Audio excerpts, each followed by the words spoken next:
Hai, Assalamualaikum warahmatullahi wabarakatuh. Selamat siang, apa kabar teman-teman mahasiswa semester 1? Alhamdulillah, semoga semua dalam keadaan sehat ya. Meskipun tetap belajar dari rumah, tidak kemana-mana, walaupun keluar mentaati protokol kesehatan ya. Tapi semoga kalian semua selalu bersemangat untuk mengikuti perkuliahan perdana yang kali ini kita akan belajar di dalam mata kuliah ilmu gizi dasar, yaitu konsep dasar ilmu gizi. Bertemu lagi dengan Ibu ya, dengan saya Villa Fitradini, yang kemarin kita sudah bertatap muka dalam penerimaan mahasiswa baru. Hari ini kita akan mendengarkan perkuliahan bersama. Apa saja nanti yang akan kita pelajari dalam pengenalan konsep dasar ilmu gizi itu? Tentu beberapa pengertian yang sering Anda dengar ya. Ada kata ilmu gizi, ada kata zat gizi, ada kata makanan, pangan, ya, bahan makanan. Nah, itu sangat erat kaitannya dengan ilmu gizi ya. Kita nanti akan belajar bagaimana sejarahnya ilmu gizi, perkembangannya dari dulu sampai hari ini, dan kemungkinan yang akan datang perkembangannya seperti apa.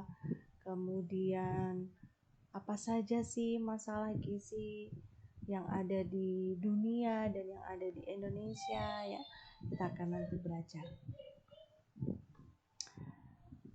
Baik, sebelum kita belajar jangan lupa untuk like dan subscribe atau komen. Terima kasih. Oke. Mungkin kalian sering mendengar ya, ada yang menyebutkan kata gizi, ada juga nutrisi, ya kan?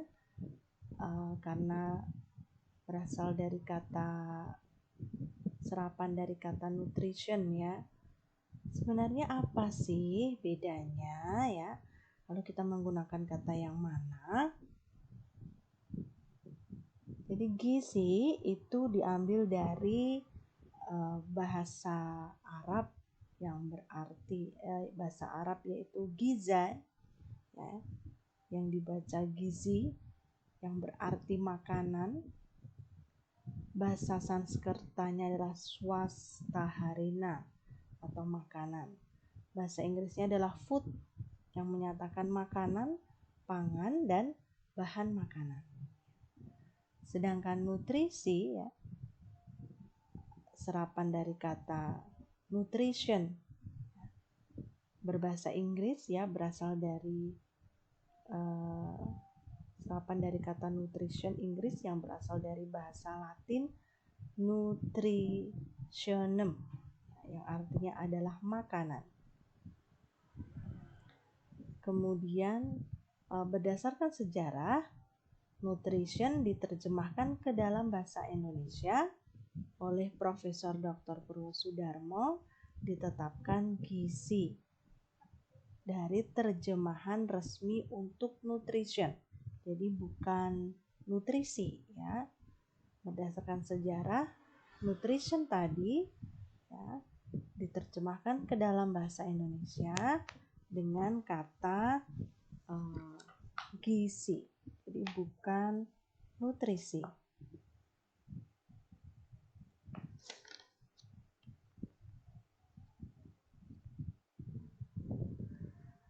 Kita lihat selanjutnya. Nah, apa bedanya gizi dengan nutrisi tadi ya?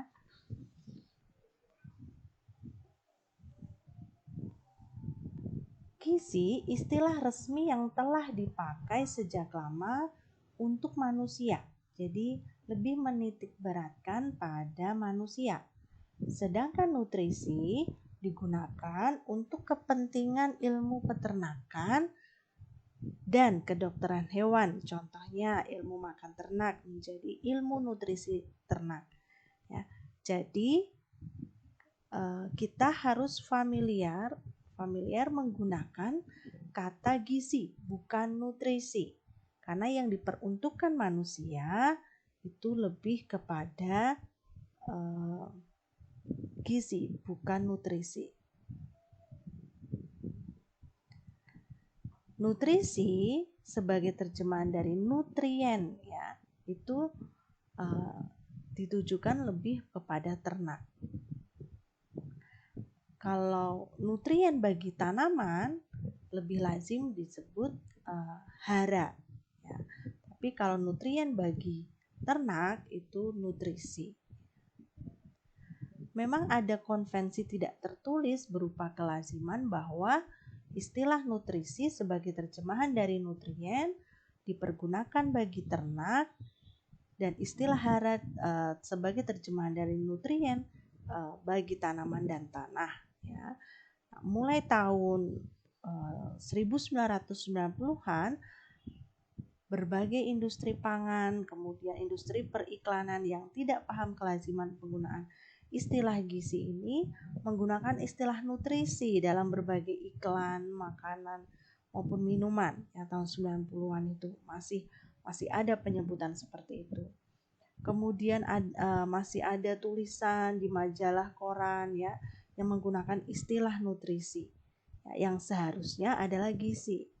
Nah, mahasiswa dan ahli gizi seharusnya tetap konsisten menggunakan kata zat gizi sebagai terjemahan dari nutrien dan istilah gizi sebagai terjemahan nutrition, ya, bukan nutrisi, ya.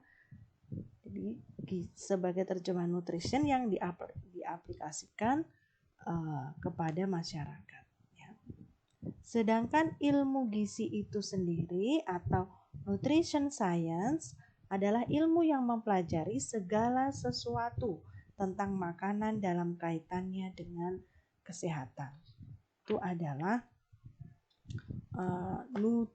nutrition science.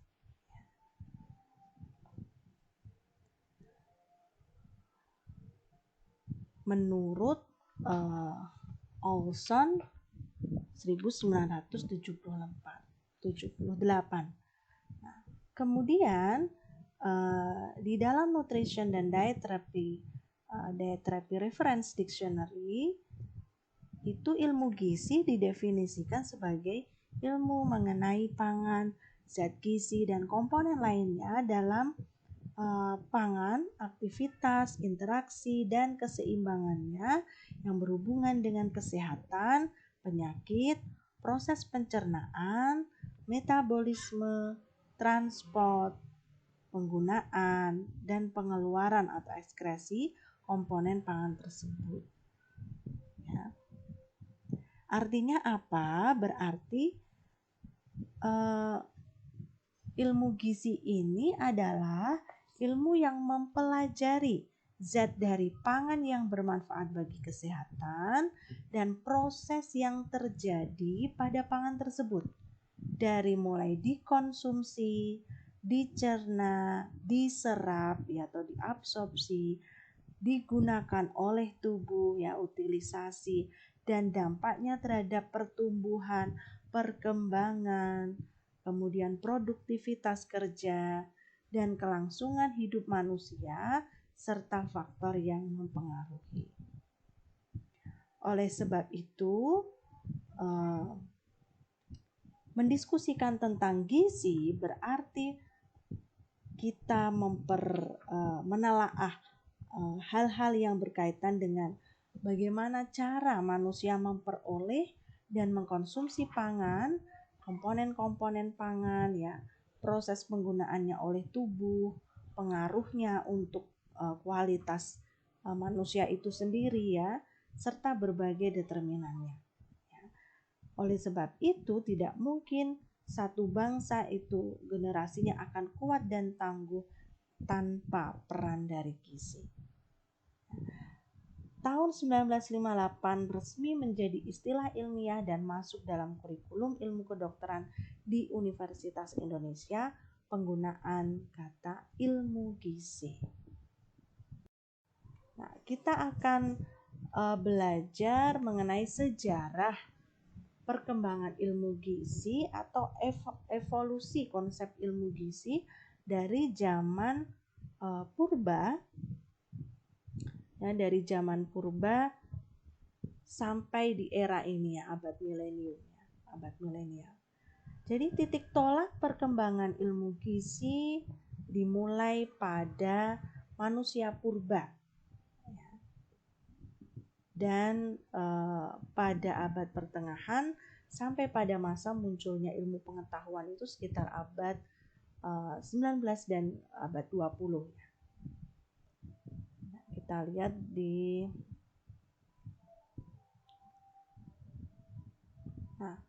pada zaman manusia purba ini ya, pada zaman manusia purba ini ilmu gizi belum ada ya istilah ilmu gizi, jadi lebih ke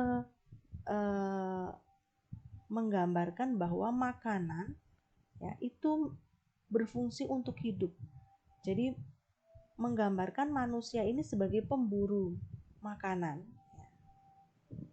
Fungsi utamanya makanan itu adalah untuk mempertahankan hidup.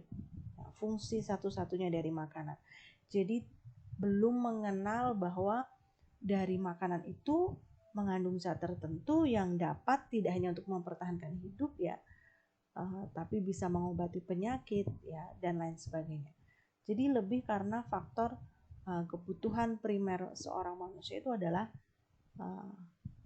makan ya, pangan, karena kalau tidak makan maka dia tidak bisa bertahan hidup. Nah, untuk itu aktivitas utama dari manusia purba itu adalah ya mencari makanan dengan berburu. Fungsi utama makanan untuk mempertahankan hidup. Meskipun bukan fungsi satu-satunya, makanan untuk mempertahankan hidup ini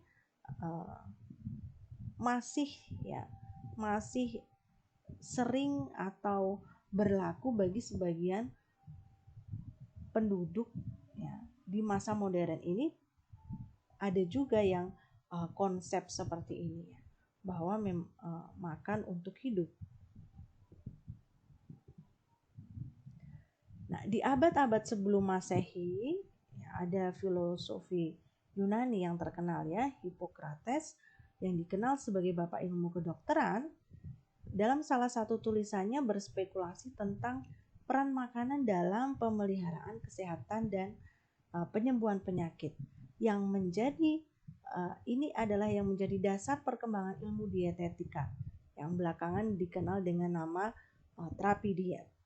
Nah, mulai ada perkembangan ya, tidak hanya untuk hidup tapi untuk memelihara kesehatan dan menyembuhkan penyakit. Itu oleh bapak ilmu kedokteran ya. Masuk ke abad 16 berkembang doktrin lagi, tidak hanya sekedar makanan itu bisa memelihara kesehatan kita ya. Makanan kalau diatur itu bisa menyembuhkan penyakit ya. Tetapi ada keterkaitan hubungan antara makanan dan usia, makanan dan umur panjang.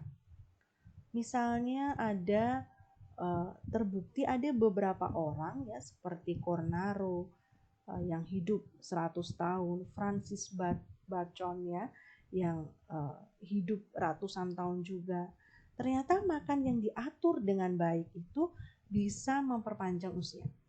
Dan itu juga terjadi ya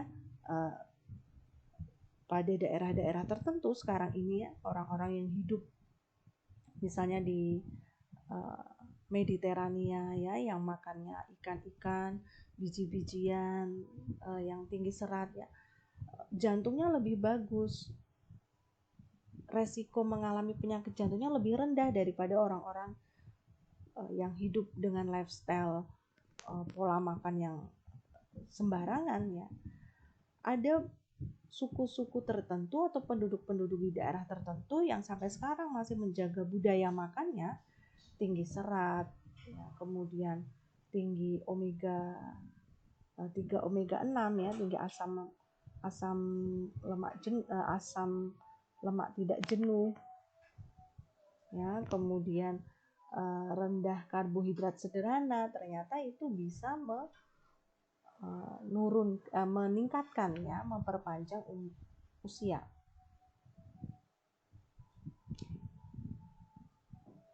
Memasuki abad ke-17 dan ke-18 itu terjadi penemuan tentang sesuatu yang dimakan atau makanan yang berhubungan ya dengan kesehatan itu ternyata semakin banyak, baik yang bersifat kebetulan saja ya, tadi karena ada satu kebiasaan, atau yang dirancang ya, jadi seperti sebuah penelitian eksperimen, kemudian akhirnya mendorong ini dilakukan sebuah percobaan. Pada abad ke-18 mulai tuh banyak penemuan-penemuan ilmiah ya, yang di situ termasuk mendasari penemuan-penemuan itu mendasari ilmu gizi. Misalnya adalah yang dilakukan oleh beberapa penemu gizi ya. Ada hubungan ternyata proses pernapasan, masuknya oksigen dan keluarnya karbon dioksida itu dengan apa yang seseorang makan, dengan proses pengolahan makanan di dalam tubuh. Itu Lavoisier ya, Lavoisier. Dia meneliti bahwa Lavoisier itu ahli fisika ya, pertama kalinya penelitian kuantitatif mengenai pernafasan dengan percobaan binatang kelinci. Sehingga Lavoisier ini dikenal tidak hanya sebagai bapak ilmu kimia, tapi juga bapak ilmu gizi dunia. Ya, karena tadi menemukan ada peran, ya, ada pengaruh dari apa yang kita makan, apa yang dimakan oleh makhluk hidup itu dengan proses pernafasan, baik ambilan oksigen maupun pengeluaran karbon dioksida yang dihasilkan. Dan dasar-dasar ilmu gizi ini yang sampai saat ini bermanfaat dalam perkembangan terapi diet. Artinya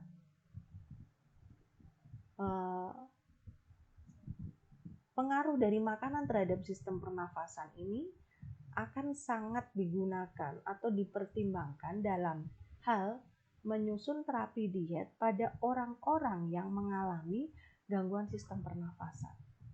Artinya, jangan sampai apa yang dimakan oleh seorang pasien, oleh seorang manusia, ya, ketika mengalami gangguan sistem pernafasan, itu justru makanan yang dimakan itu akan memperberat gangguan tersebut atau memperberat penyakitnya. Nah, itu tugas ahli gizi. Nanti kita akan belajar itu di ilmu dietetik ya, semester 3 atau 5 itu. Nah, penemuan-penemuan ini yang mendasari berbagai konsep dasar dalam ilmu gizi. Nah, pada abad ke-20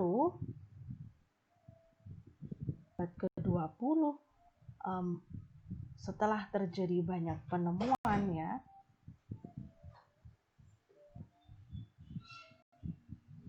penemuan-penemuan pada abad ke-20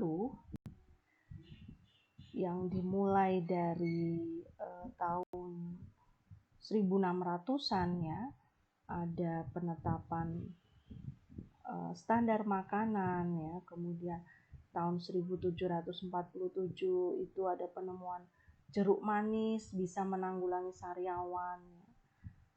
Tahun 1854 ternyata penderita-penderita karena perang ya, itu mengalami luka yang cukup parah ya. Kemudian ada percobaan memberikan makanan ya pada penderita-penderita korban perang tersebut ya, ternyata bisa menyembuhkan ya, membantu proses penyembuhan. Kemudian Liebig ya, pada tahun 1800-an juga bisa menganalisis temuan protein, karbohidrat, lemak ya, yang ternyata merupakan penghasil energi di tubuh, dan beberapa penemuan lainnya sampai ke vitamin larut air, vitamin larut lemak ya. Sehingga pada abad ke-20 tadi terus berkembang penemuan-penemuan hingga akhirnya muncul Science of Nutrition, yaitu cabang ilmu pengetahuan kesehatan atau kedokteran yang berdiri sendiri, yaitu ilmu gizi. Ilmu pengetahuan yang membahas sifat-sifat zat gizi yang terkandung dalam makanan, pengaruh metaboliknya, serta akibat yang timbul apabila kelebihan maupun kekurangannya. Nah, dalam perkembangan selanjutnya, permasalahan gizi ini mulai muncul secara kompleks. Tidak dapat diatasi oleh para ahli gizi saja ya, tapi juga kolaborasi dengan profesi lainnya.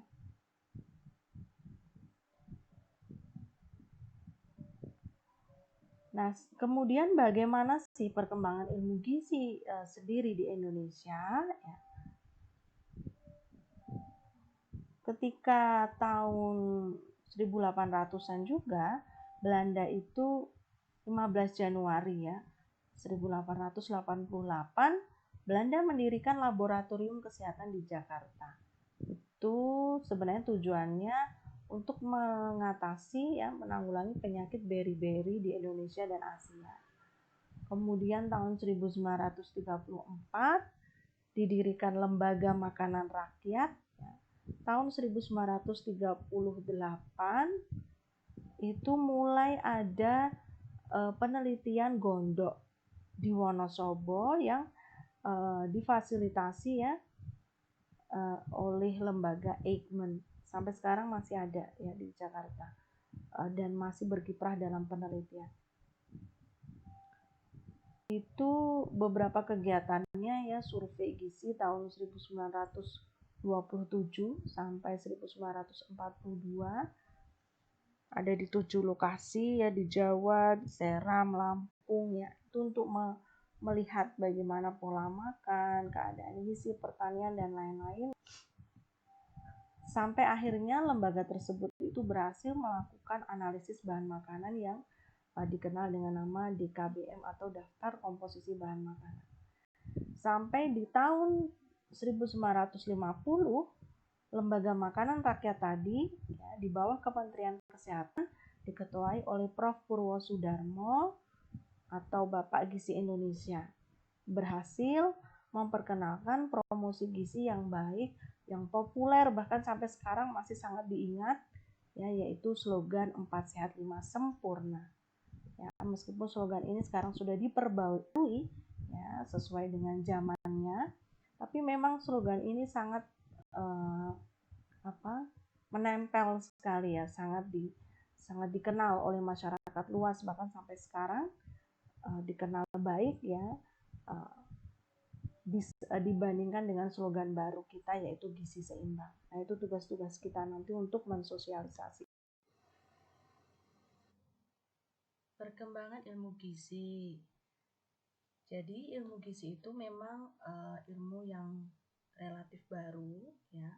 Pengakuan pertama ilmu gizi sebagai cabang ilmu yang berdiri sendiri itu tahun 1926 ya, 1926.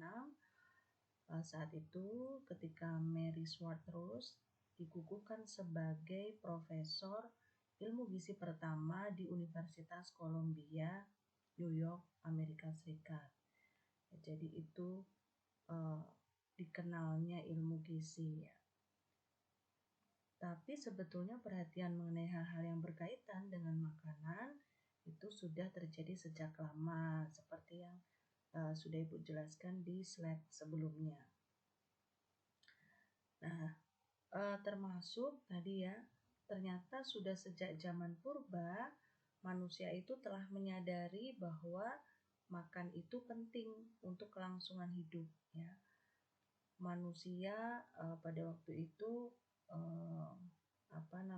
mempunyai ide-ide yang masih kabur ya tentang makanan, yang mungkin sifatnya masih berwujud tabu ya, kekuatan magis ya, makanan punya kekuatan magis, kemudian makanan bisa memiliki nilai-nilai menyembuhkan ya, atau kekuatan menyembuhkan ya.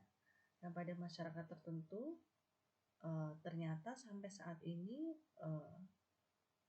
anggapan-anggapan atau ide-ide tersebut itu juga masih ada ya, bahwa makanan dianggap memiliki kekuatan magis ya, atau kalau di kita itu dikenal dengan nama sajen ya.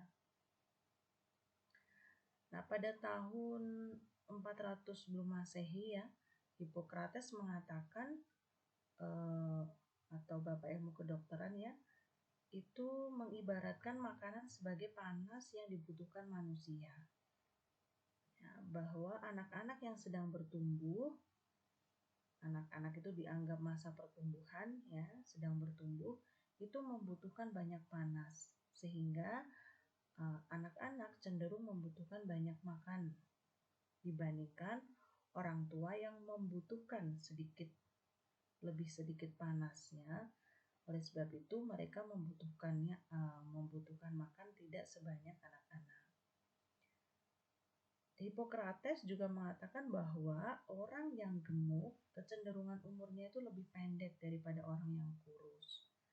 Nah, baru pada awal abad ke-16 konsep-konsep pertama ilmu faal itu mulai dibicarakan, ilmu fisiologi. Nah, kita lihat bagaimana beberapa penelitian ya. Yang pertama adalah Antoine Lavoisier, itu tahun 1743 sampai 1794. Dia itu adalah ahli kimia Prancis yang dikenal juga sebagai Bapak Ilmu Gizi ya. Merupakan orang pertama ya yang mempelajari hal-hal yang berkaitan dengan penggunaan energi makanan yang meliputi proses pernafasan, oksidasi dan kalorimetri. Jadi waktu itu beliau menggunakan sejenis kelinci ya, yang digunakan dalam penelitian itu, dan merupakan penelitian pertama mengenai hubungan tentang produksi panas dan karbon dioksida yang dikeluarkan oleh tubuh. Kemudian hasil penelitian itu menyimpulkan bahwa pernapasan itu merupakan proses pembakaran yang sama dengan pembakaran yang terjadi di luar tubuh. Ya, pembentukan panas dalam tubuh hewan coba tersebut berhubungan langsung dengan produksi karbon dioksida. Sehingga Lavoisier ini juga mengukur penggunaan oksigen oleh manusia dalam keadaan puasa dan istirahat, yang akhirnya nanti dikenal dengan istilah metabolisme basal. Ya, kita akan pelajari nanti salah satu pengeluaran energi pada manusia ya, dalam setiap harinya, itu salah satu komponennya adalah metabolisme basal. Jadi kenapa Lavoisier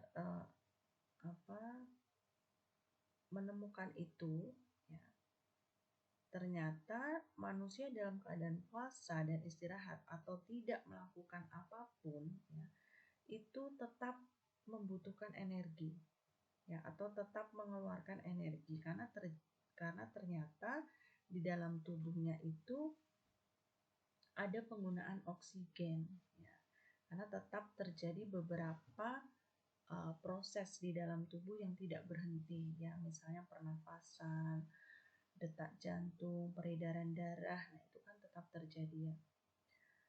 Kemudian ia menunjukkan juga bahwa konsumsi oksigen atau produksi panas meningkat di atas basal dengan menurunnya suhu ya, kemudian pencernaan makanan dan latihan fisik.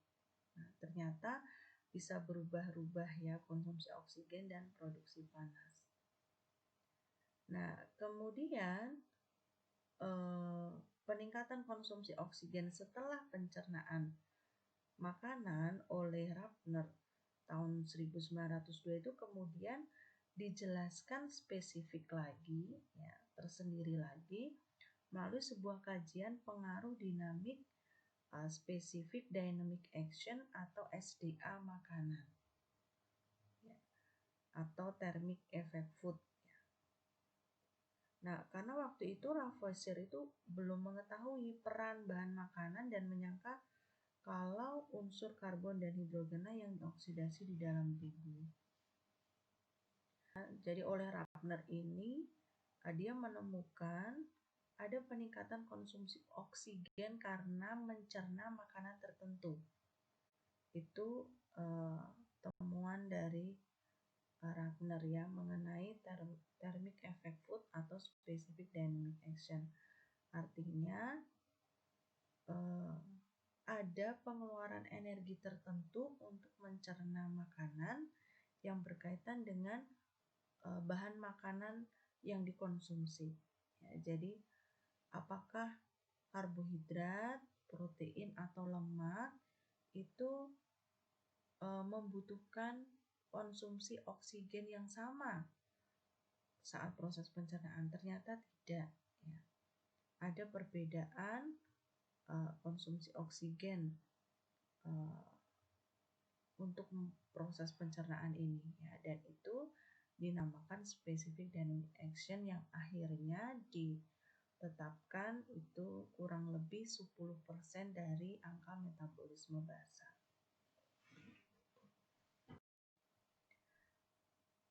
Kemudian Ricknell dan Reiset ya pada tahun 1840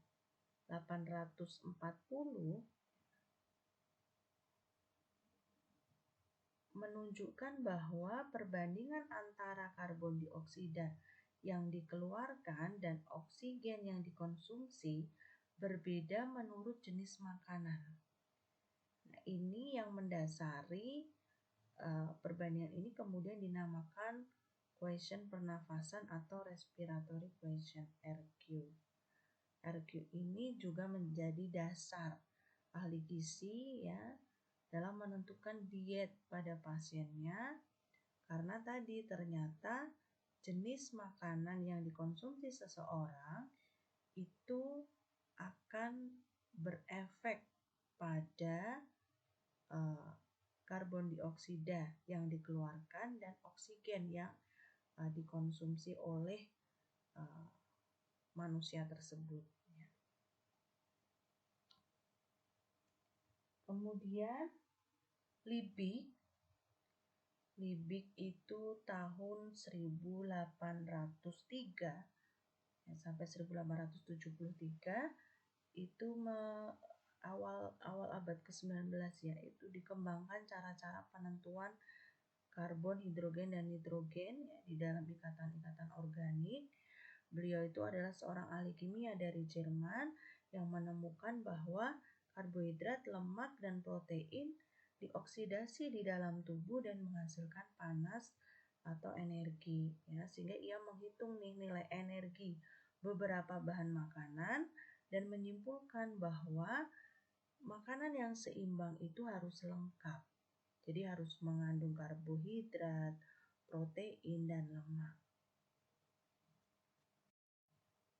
Kemudian Bieder dan Smith ya tahun 1803 masih sama ya, dalam keadaan tidak makan dia juga menemukan diperlukan metabolisme minimal tertentu atau resting metabolism. Ini juga menunjukkan bahwa dalam keadaan tidak makan sekalipun itu tetap diperlukan metabolisme minimal tertentu. Nah, ini kemudian dikenal sebagai metabolisme istirahat atau resting metabolism.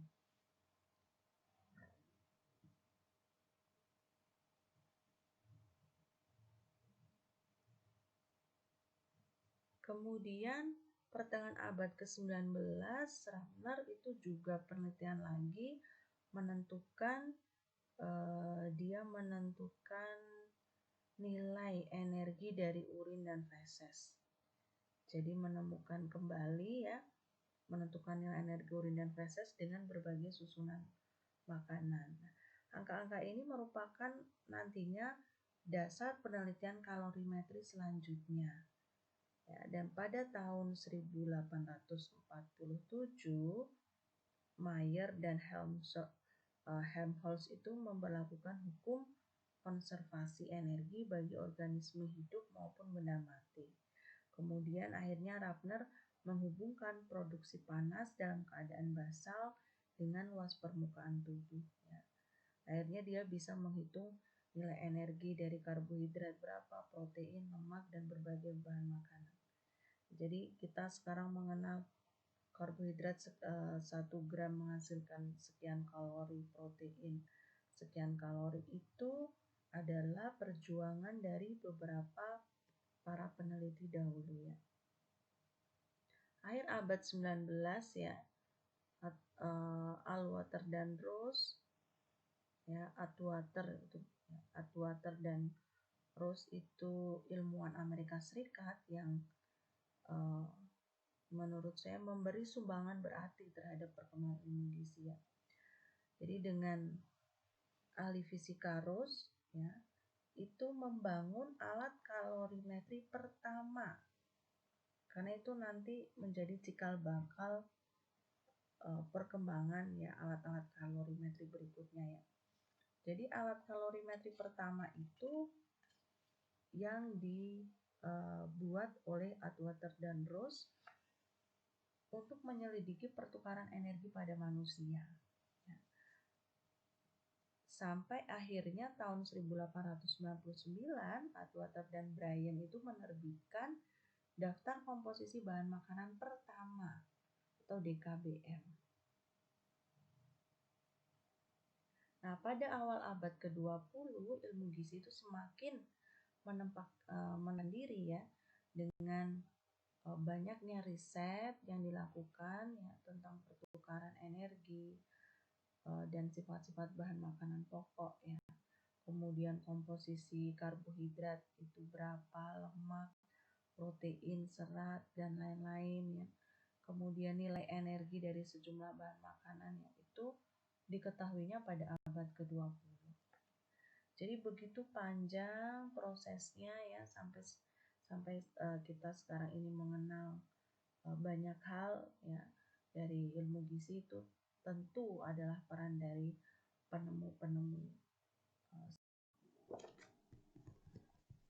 penemuan mineral ya, bagaimana perkembangan ilmu gizi itu sampai menemukan mineral ya. Sebenarnya tulang dan gigi terdiri dari mineral itu sudah diketahui sejak lama ya. Tapi kalsium itu baru ditemukan sekitar tahun 1808. Nah, kalsium dalam jumlah kecil kemudian diketahui diperlukan untuk proses penggumpalan darah. Kemudian pada abad yang sama Boussingault dia menemukan zat besi sebagai zat esensial dan beliau meneliti kadar zat besi hewan. Liebig juga mengemukakan kemungkinan zat besi itu sebagai pembawa oksigen dalam sel darah merah ya. Sehingga pada tahun 840 penggunaan zat besi untuk menyembuhkan anemia itu mendapatkan pengakuan. Itu penemuan mineral ya. Kemudian bagaimana dengan penemuan vitamin ya? Pengakuan terhadap ikatan organik ya dalam jumlah sangat kecil dalam bahan makanan yang diperlukan tubuh ya, kemudian dikenal sebagai vitamin, itu terjadi pada awal abad ke-20 ya. Sebelumnya Lin dari Inggris itu pernah menulis tentang penyakit scurvy atau sariawan ya, kekurangan vitamin C ya, yang akhirnya dikenal dengan itu penyakit karena kekurangan vitamin C. Nah, pada tahun 887 Takaki menjelaskan sindroma beriberi yang terjadi pada pelaut Jepang itu ternyata dapat dicegah lewat makanan. 3 tahun kemudian di Indonesia pada saat itu masih dikenal sebagai Hindia Belanda, Ekman menemukan bahwa selaput luar beras atau aluron itu mengandung zat yang dapat mencegah dan menyembuhkan beri-beri. Ya, itu salah satu penemuan vitamin ya. Kemudian tahun 1905 di Inggris itu melakukan penelitian dengan makanan ya, kemudian menyimpulkan bahwa ada satu zat aktif ya dalam makanan yang tidak tergolong zat gizi utama tapi kok bisa berperan dalam mencegah scurvy dan rickettsia ya. Tetapi apa zat tersebut sesungguhnya belum diketahui.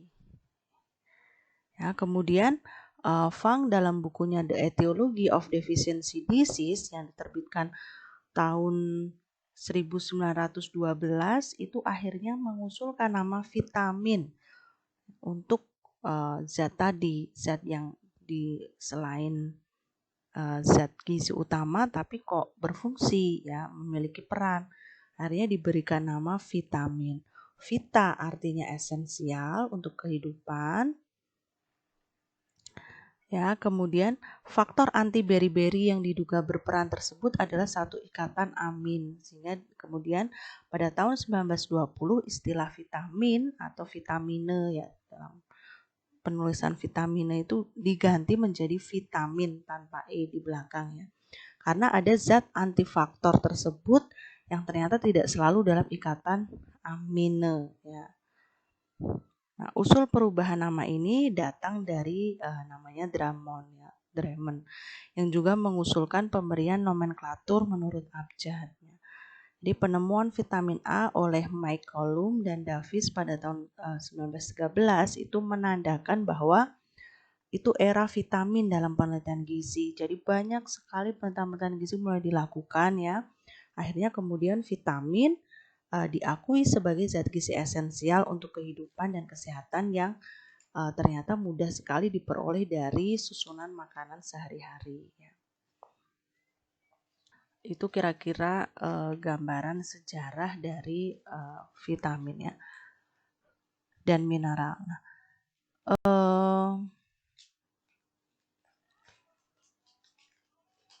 sebenarnya periode ketiga sejarah perkembangan ilmu gizi itu diawali dengan lahirnya atau terbitnya buku namanya itu Handbook of Historical and Geographical Pathology oleh Hirsch tahun 1885.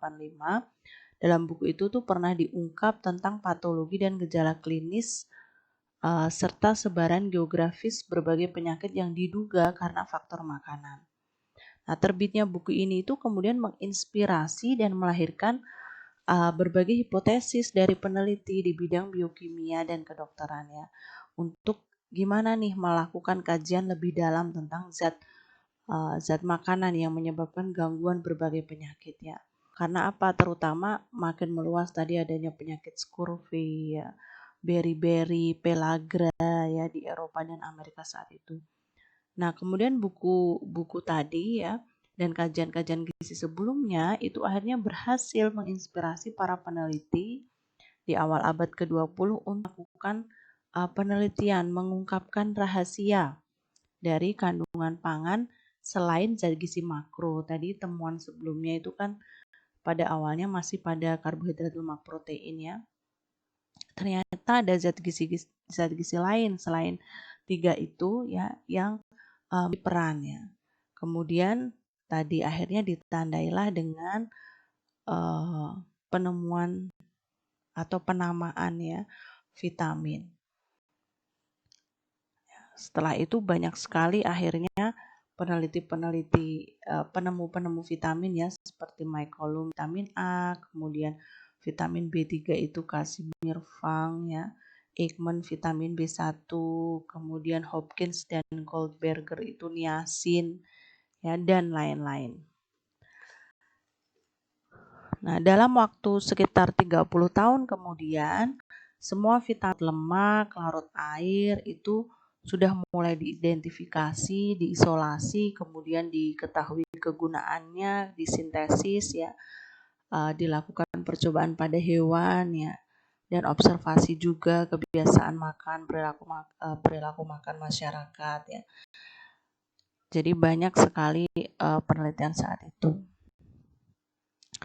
Kalau yodium ya, meskipun yodium itu telah lama ditemukan, tapi sebenarnya uji klinis pertama suplemen yodium pada anak sekolah itu dilakukan di Ohio oleh David Marin pada tahun 1917 yang menunjukkan hasil kalau ternyata penggunaan suplemen yodium itu efektif dan aman di daerah yang endemik kekurangan yodium ya.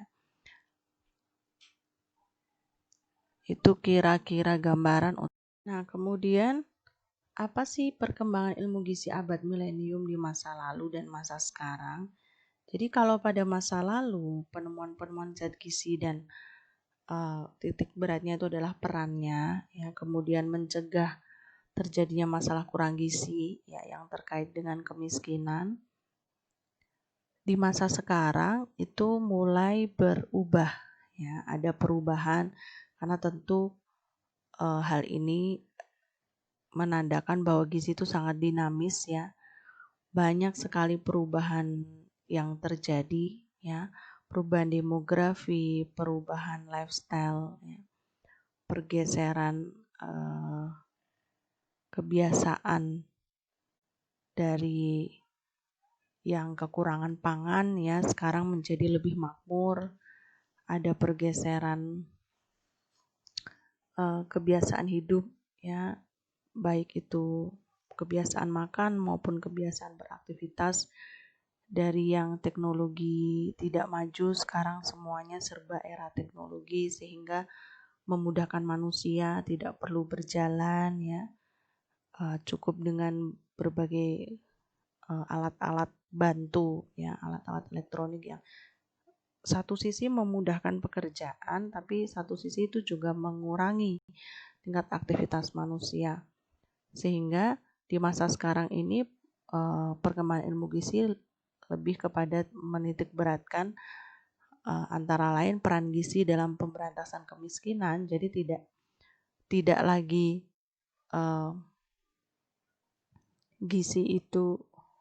masalah gizi itu disebabkan karena kemiskinan ya, karena faktor kemiskinan ya, sehingga daya beli rendah, dia tidak bisa makan yang bergizi, tidak bisa makan yang cukup ya, akhirnya menjadi bermasalah, status gizinya buruk ya, tapi lebih ke bahwa peran gizi ini ketika seseorang itu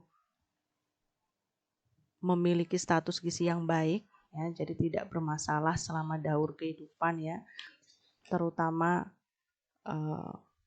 tidak kekurangan gizi pada saat janin ya, sampai ke perkembangan berikutnya itu ternyata dapat memberikan dampak pada meningkatnya sosial ekonomi di masa yang akan datang. Tentu karena satu bangsa yang generasi penerusnya itu kualitas intelektualnya baik, status gizinya baik, kan berarti fungsi kognitifnya juga baik ya, tingkat intelektualitasnya optimal, maka produktivitasnya pun akan baik ya.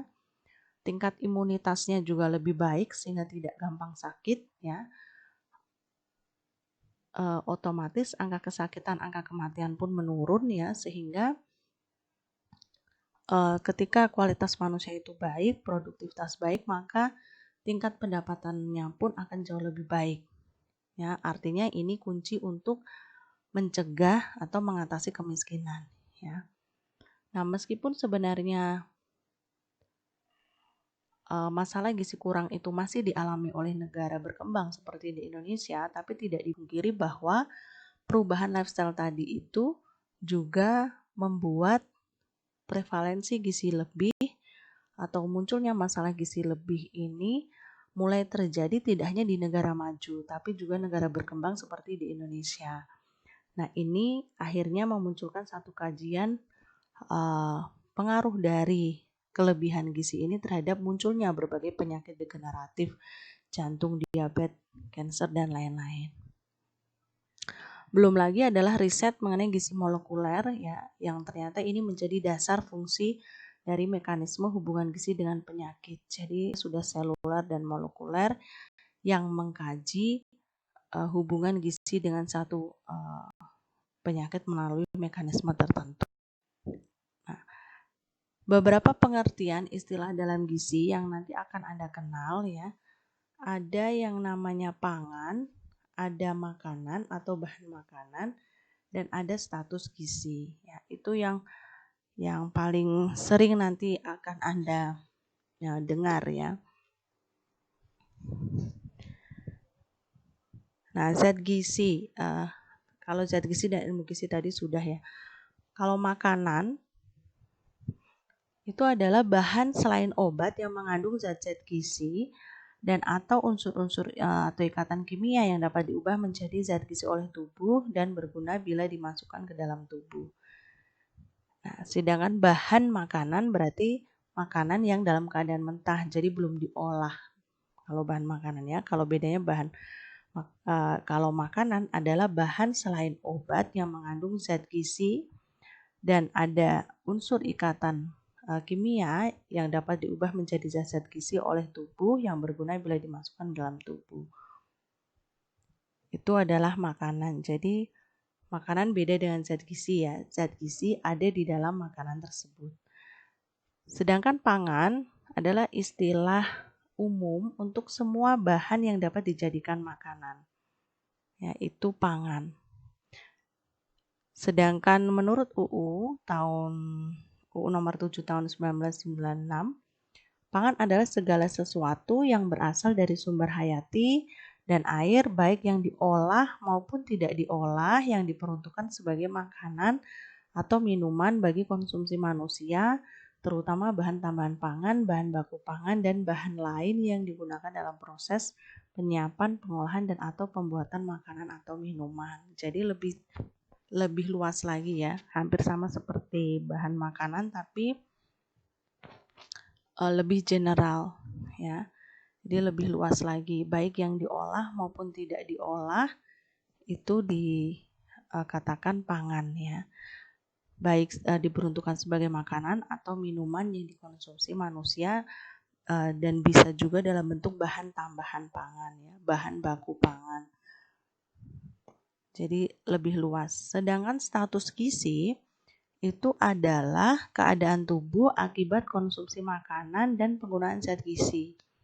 Jadi status gizi itu cerminan dari kondisi tubuh, ya berarti kan dalam jangka waktu tertentu ya, akibat dari energi yang masuk atau dikonsumsi, atau makanan yang dikonsumsi, dan yang dikeluarkan atau digunakan penggunaan zat gizi, misalnya untuk pertumbuhan, perkembangan, kemudian untuk aktivitas. Ya. Nah, apakah antara yang dimakan dengan yang dikeluarkan itu seimbang atau kurang atau berlebih? Cerminannya itu nanti adalah status gizi. Sehingga ada slogan itu you are what you eat. Kamu itu apa yang kamu makan. Kamu itu cerminan apa yang kamu makan. Ya. Sebenarnya tidak hanya kamu makan tapi tadi apa yang kamu keluarkan atau gunakan.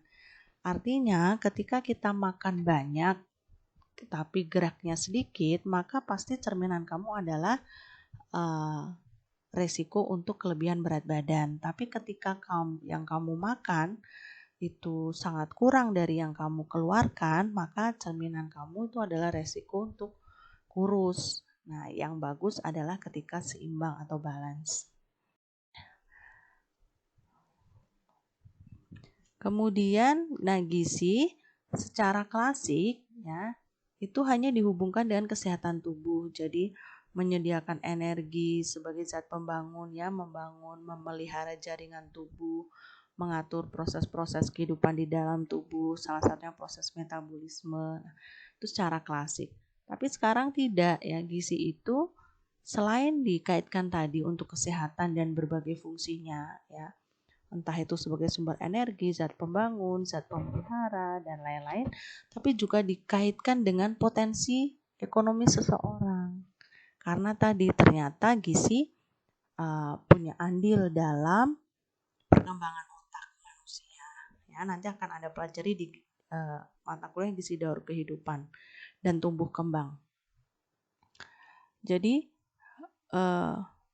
ketika proses perkembangan sel-sel otak yang terjadi di masa kandungan sampai usia 2 tahun ya, golden period itu ternyata di sini peran gizi itu sangat penting.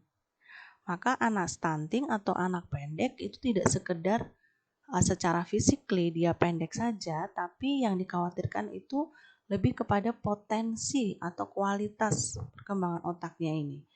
Ya, itu tidak maksimal, fungsi kognitifnya tidak semaksimal anak-anak yang tidak stunting, tidak pendek, ya, tidak kekurangan gizi. Nah, ini kan berefek. Nah, tadi karena tidak sekedar masalah pendek saja, perkembangan otaknya tidak optimal, ini tentu akan berpengaruh pada kemampuan dia belajar, ya. Berarti berhubungan dengan prestasi akademik, kemampuan nantinya ketika fase dewasa adalah produktivitas kerja dan juga imunitas. Ya, itu. Jadi gizi sekarang luas, tidak hanya tadi ya berupa hanya untuk kesehatan saja, ya, fungsi-fungsinya, tapi sangat luas. Nah, nutrien atau zat gizi itu adalah ikatan kimia yang diperlukan tubuh untuk melakukan fungsinya. Nah, ini yang secara klasik ya tadi kita sudah jelaskan. Jadi zat gizi atau nutrien ada fungsi yang pertama adalah sebagai sumber energi atau zat pembakar, kemudian zat pembangun. Jadi untuk pertumbuhan dan pemeliharaan jaringan tubuh itu adalah protein, sumber energi itu yang utama adalah karbohidrat, kemudian protein lemak itu juga bisa menghasilkan energi, kemudian zat pengatur atau mengatur proses tubuh, vitamin dan mineral. Nah, ini pengelompokan zat gizi menurut kebutuhan. Jadi Anda harus mulai membedakan mana makronutrien atau makromineral dan mikronutrien yang dibutuhkan dalam jumlah yang kecil ya, yang sedikit, tidak sebanyak makronutrien. Atau istilahnya adalah mikronutrien atau mikromineral. Makronutrien itu ada 3, karbohidrat disingkat KH, biasanya protein disingkat P, dan lemak disingkat L. 3 ini menghasilkan energi semua. Lemak yang paling besar 9 kilokalori dalam 1 gram. Dalam 1 gram lemak itu menghasilkan 9 kilokalori. Kalau karbohidrat protein dalam 1 gramnya menghasilkan 4 kilokalori saja. Tetapi dari 3 ini karbohidrat itu yang merupakan zat gizi yang memiliki fungsi utama sebagai sumber energi. Karena protein fungsi utamanya tidak sebagai sumber energi, tapi sebagai zat pembangun. Sedangkan lemak bukan sebagai sumber energi fungsi utamanya, tapi memiliki fungsi-fungsi lain ya, seperti pengaturan suhu di tubuh ya, kemudian sebagai lapisan sel ya.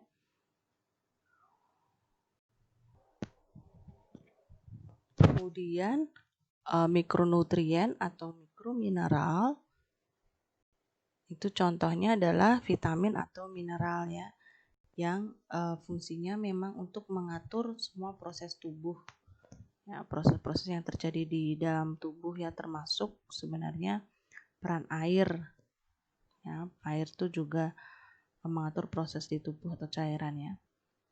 Protein juga seperti itu. Protein itu mengatur keseimbangan air di dalam sel, kemudian buffer ya, dalam memelihara netralitas dari tubuh ya, kemudian membentuk antibodi supaya menangkal organisme ya yang sifatnya dapat menginfeksi. Kalau mineral vitamin memang diperlukan sebagai pengatur dalam proses-proses seperti oksidasi, fungsi normal saraf dan otot ya, dan masih banyak lagi proses-proses lain yang terjadi di dalam tubuh, terutama proses-proses metabolisme ya, termasuk metabolisme energi itu juga membutuhkan peran vitamin. Kalau air diperlukan melarutkan ya bahan-bahan di dalam tubuh seperti dalam darah, cairan pencernaan, kemudian mengatur suhu tubuh juga, peredaran darah, kemudian ekskresi ya, pembuangan sisa-sisa. Nah, vitamin sendiri terbagi menjadi vitamin larut air dan tidak larut air. Vitamin larut air itu B kompleks dan C. Yang tidak larut air atau larut lemak ya, yaitu A, D, E, K. Sedangkan mineral, contohnya ya dari mulai yang makro dibutuhkannya cukup besar, itu paling besar adalah kalsium dan fosfor ya. Kemudian ada mineral natrium, kalium, dan lain-lain. Nanti ini semua akan kita pelajari ya di dalam ilmu gizi dasar masing-masing. Nah, fungsi zat gizi tadi sudah saya sampaikan ada sebagai sumber energi, terutama adalah makronutrien, karbohidrat, lemak, dan protein. Ya. Ini merupakan ikatan organik mengandung karbon, ya, sehingga dapat dibakar dan dibutuhkan ya tubuh untuk melakukan aktivitas fisik. Ya. Ketiga zat gizi ini memang jumlahnya paling banyak dalam bahan pangan ya, dan berfungsi sebagai zat pemberi energi sehingga dinamakan zat pembakar. Sedangkan zat pembangun ada protein, mineral, dan air untuk membentuk sel-sel baru, memelihara, mengganti sel-sel yang rusak ya. Kemudian zat pengatur ada protein, mineral, air, dan vitamin. Ya, tadi sudah saya jelaskan fungsi mineral dan vitamin. Nah, vitamin. Jadi vitamin itu adalah zat-zat organik kompleks yang memang dibutuhkan dalam jumlah sangat kecil dan pada umumnya tidak bisa dibentuk oleh tubuh ya, sehingga harus didatangkan dari makanan. Nah, vitamin ini memang tadi sudah disampaikan di awal termasuk kelompok zat pengatur pertumbuhan dan pemeliharaan kehidupan ya. Sehingga tiap vitamin itu punya tugas spesifik di dalam tubuh. Nah, karena vitamin adalah zat organik, maka vitamin hati-hati bisa rusak ya karena penyimpanan dan pengolahan. Kemudian sifatnya esensial ya, dan memang dibutuhkan sekali untuk beberapa fungsi tubuh ya. Jadi pertama tadi merupakan satu senyawa organik yang berbeda dari karbohidrat, lemak, dan protein. Kemudian satu komponen alamiah atau natural komponen pada makanan yang dibutuhkan dalam jumlah kecil. Tapi meskipun jumlahnya kecil, dia punya fungsi fisiologis yang sangat penting, yaitu fungsi pemeliharaan, pertumbuhan, perkembangan ya. Terus kemudian kalau tidak tercukupi ya, atau kebutuhannya itu ya tidak dicukupi dari sumber bahan makanan, itu bisa menyebabkan gangguan yang spesifik atau spesifik defisiensi sindrom. Kemudian tidak dapat disintesis oleh tubuh manusia dalam jumlah yang cukup untuk memenuhi kebutuhan fisiologis secara normal. Jadi memang harus didapatkan dari sumber bahan makanan. Fungsinya antara lain untuk mendukung pertumbuhan, reproduksi ya, menjaga kesehatan ya, sehingga memang vital untuk kehidupan, maka dinamakan vitamin.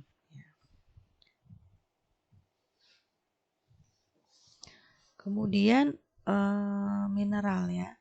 Kalau mineral sendiri itu memang menempati 4% bagian dari penyusun tubuh manusia. Ya, unsur kimia yang diperlukan tubuh kemudian berada dalam bentuk elektrolit anion atau bermuatan negatif dan kation yang bermuatan positif ya. Fungsi dari mineral sendiri di dalam tubuh banyak ya. Mempertahankan keseimbangan asam basa, komponen senyawa tubuh yang esensial, reaksi-reaksi enzim ya. Kemudian transmisi impuls saraf, mengatur kontraksi otot, dan banyak fungsi-fungsi lainnya ya. Kemudian mineral itu sendiri merupakan substansi inorganik ya. Sama seperti vitamin, dibutuhkannya juga tidak sebesar makronutrien ya. Jadi dibutuhkannya itu hanya kecil. Kemudian dibedakan dua ya. Jadi ada mineral makro dan mineral mikro ya. Jadi yang dibutuhkan dalam jumlah yang besar dan yang tidak ya. Nah, karena fungsinya itu pada tubuh dari mulai tingkat seluler, jaringan, organ ya, fungsi tubuh secara keseluruhan. Misalnya kalsium itu fungsi utamanya pada tulang ya, kalsium, fosfor ya, magnesium. Kemudian besi pada hemoglobin dalam sel darah merah. Yodium itu bagian dari hormon pertumbuhan ya, salah satunya hormon tiroksin. Nah, fungsi-fungsi vital seperti itu ketika kebutuhan yang kecil itu tidak terpenuhi, maka juga bisa akan menimbulkan gangguan. Major mineral berarti dibutuhkannya banyak ya, lebih besar, misalnya tadi kalsium itu bisa sampai 1000 sampai 1200 mg per hari, sampai yang trace mineral yang mikrogram ya, kebutuhannya kecil tapi fungsinya sangat besar ya.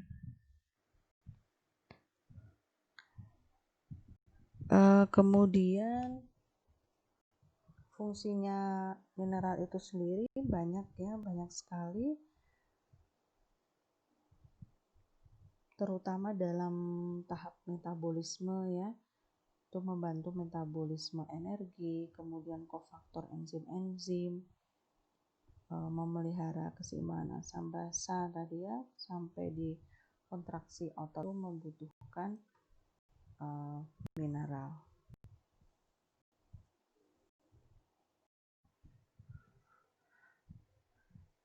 Ini tadi sudah ya, jadi peran mineral ditemukan dari mulai tingkat seluler sampai keseluruhan fungsi tubuh ya. Kofaktor dari beberapa reaksi enzim, kemudian menjaga keseimbangan asam basa ya, tekanan osmotik sampai ke kontraksi otot, itu peran dari salah satunya mineral kalsium ya. Pembekuan darah itu juga peran kalsium.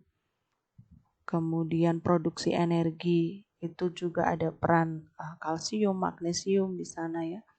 Dan beberapa peran lain yang memang menjadikan kalsium ini kebutuhan yang harus dipenuhi. Nah, sehingga peran gizi itu sangat luas ya. Tidak hanya kaitannya dengan untuk mengobati ketika tubuh kita kekurangan gizi saja ya, tapi lebih kepada efek bahwa gizi itu punya andil pada pertumbuhan seseorang, perkembangan seseorang ya, kematangan organ tertentu, sehingga dari mulai bayi bisa merangkak, berdiri, berjalan ya, kecerdasan, kemudian pemeliharaan kesehatan sampai proses menua ya, dikaitkan dengan usia panjang seseorang ya, untuk melakukan aktivitas tertentu, atlet ya, dari mulai bayi sampai ibu hamil, lansia, sampai pada profesi tertentu misalnya atlet. Nah, itu gizi sangat penting di sana karena menunjang aktivitas seseorang. Nah, kemudian bagaimana dengan fenomena kelebihan dan kekurangan gizi? Nah, tadi yang saya katakan, Indonesia negara berkembang itu dihadapkan pada double burden. Jadi di saat kita itu di negara berkembang seperti Indonesia itu mengalami masalah kekurangan gizi ya, yang bisa terkontrol itu baru kekurangan vitamin A dan GAKI ya, meskipun sebetulnya spektrum gangguan akibat kekurangan yodium itu luas ya, tidak hanya sekedar gondok kemudian kreatin saja ya, tapi ternyata banyak sekali spektrum gangguan akibat kekurangan yodium yang mungkin belum semua terdeteksi ya. Kemudian kalau KVA memang kita sudah dinyatakan bebas dari buta senja ya, tapi tadi ya spektrum dari kekurangan vitamin A itu ternyata luas ya. Mungkin saja ternyata kasus defisiensi vitamin A atau defisiensi yodium itu masih terjadi di negara kita, hanya luput atau tidak terdeteksi karena memiliki gejala yang berbeda ya. Jadi tidak selalu ditunjukkan dengan gejala buta senja atau gejala tadi gondok ya. Tapi dua itu sudah dikatakan di negara kita terkontrol ya. Dibandingkan yang memang belum selesai itu adalah masalah gizi kurang, stunting dan anemia ya. Jadi gizi kurang, berat badan kurang ya pada anak, pendek, kemudian stunting ya atau pendek, yang tidak hanya sekedar pendek tapi tadi ternyata mengalami kekurangan zat-zat gizi mikro sehingga berdampak pada perkembangan otak ya. Kemudian anemia, kekurangan sel darah merah ya karena kurangnya zat besi di dalam tubuh, jadi anemia defisiensi zat besi yang banyak diderita oleh ibu hamil dan balita. Nah, itu ternyata masih banyak belum terselesaikan. Nah, ternyata muncul kelebihan gizi atau masalah yang berkaitan dengan surplus kemakmuran ya. Jadi yang tadinya kekurangan gizi ya, sekarang sudah muncul masalah-masalah kelebihan gizi karena tadi adanya perubahan lifestyle. Nah, gizi lebih ini ternyata prevalensinya makin meningkat. Bahkan sekarang sudah lebih dari 10%. Dan itu menimbulkan resiko penyakit tidak menular atau PTM ya, DM, gagal ginjal, jantung koroner, stroke, hipertensi, kanker, yang menyebabkan angka kematian pun meningkat. Jadi angka kesakitan dan kematian tidak hanya disebabkan karena kekurangan gizi, tapi sekarang pun lebih banyak juga disebabkan karena masalah penyakit tidak menular. Sehingga PR kita sebenarnya masih banyak sekali ya untuk mengatasi dua masalah ini, baik yang kekurangan maupun yang kelebihan ya, atau overnutrisi. Nah, akibat gizi kurang sendiri ya, kenapa di sebuah negara itu harus menurunkan angka stuntingnya, itu sedang gencar-gencarnya dilakukan oleh pemerintah kita dengan melibatkan banyak sektor ya, banyak bidang, karena memang tidak hanya sekedar kita menghasilkan generasi yang tinggi badannya lebih rendah dibandingkan dengan negara lain ya, tidak itu saja. Tapi karena stunting itu adalah satu cerminan bahwa generasi bangsa tersebut atau banyak anak-anak ya yang dilahirkan atau tumbuh dan berkembang itu dalam kondisi kekurangan gizi dalam waktu yang lama ya, jadi kronis, tidak yang terjadi 1-2 hari saja ya.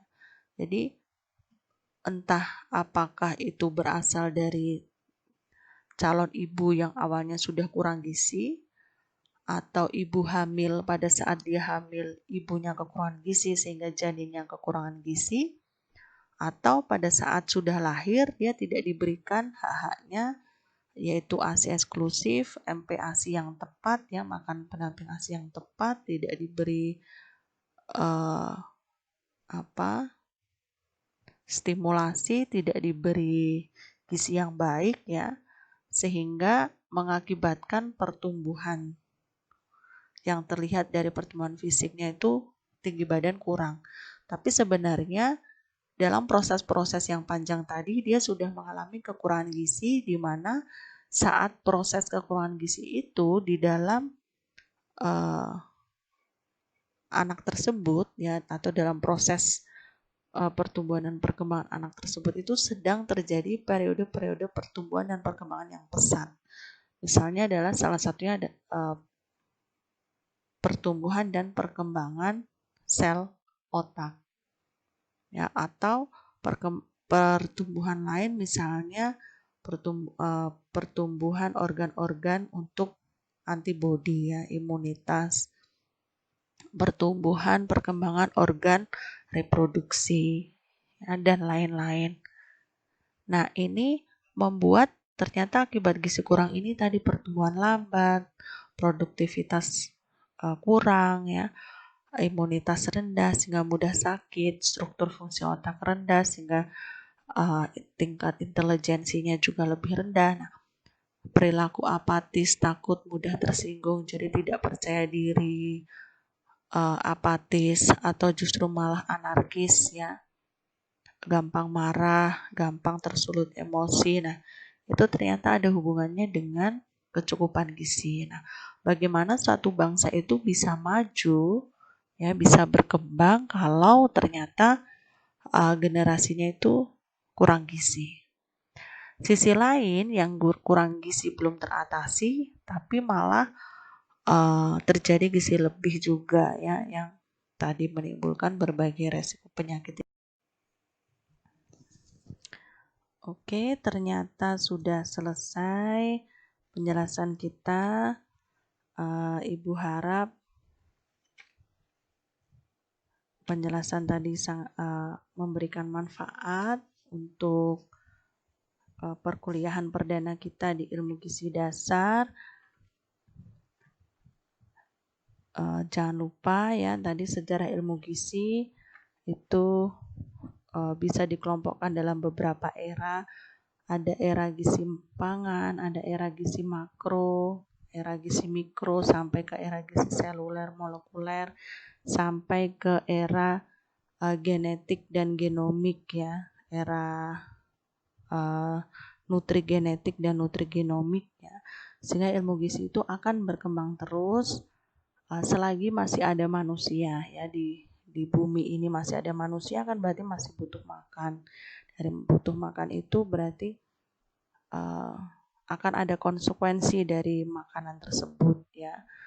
Nah, ilmu gizi berkembang sejalan karena adanya peneliti gizi, ya, yang menekuni dan mengembangkan iptek gizi, ada perhatian dan dukungan dari berbagai pihak, ya, sehingga harapannya setiap ahli gizi dan calon ahli gizi itu sebaiknya memahami sejarah ilmu gizi dan perannya bagi kehidupan, ya, dan kesejahteraan manusia, supaya punya motivasi mengembangkan dan menerapkan iptek ilmu pengetahuan gizi, ya, karena menyadari pentingnya kerja, pentingnya kolaborasi, ya, atau kerjasama lintas disiplin dan lintas bidang. Kemudian jangan lupa beberapa pesan terkait gizi, yaitu tadi you are what you eat, ya, kamu itu cerminan yang kamu makan, ya. Let food be your medicine and medicine be your food. Jadi jadikan makananmu itu sebagai obatmu dan obat itu sebagai makananmu, ya. Jika ada pertanyaan, boleh nanti kita di kolom chat atau meeting ya. Terima kasih, semoga bermanfaat. Ibu akhiri, wassalamualaikum warahmatullahi wabarakatuh. Selamat siang.